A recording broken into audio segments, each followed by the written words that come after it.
If your Lincoln Aviator's infotainment screen goes black the moment you plug in your iPhone, don't panic. It's usually a software glitch. Data shows that 85% of CarPlay black screen issues are caused by cable quality or firmware bugs rather than hardware failure. Let's walk through the exact steps to reset your system and get your maps back on the screen.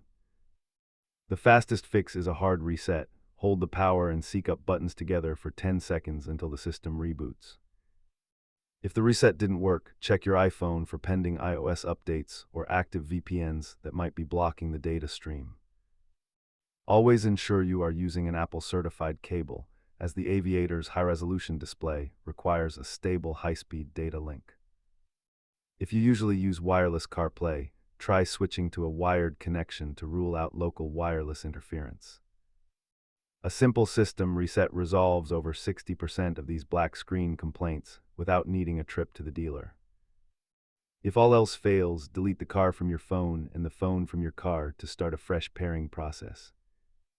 If the screen stays black even when no phone is connected, you likely have a failing APIM module that requires professional replacement.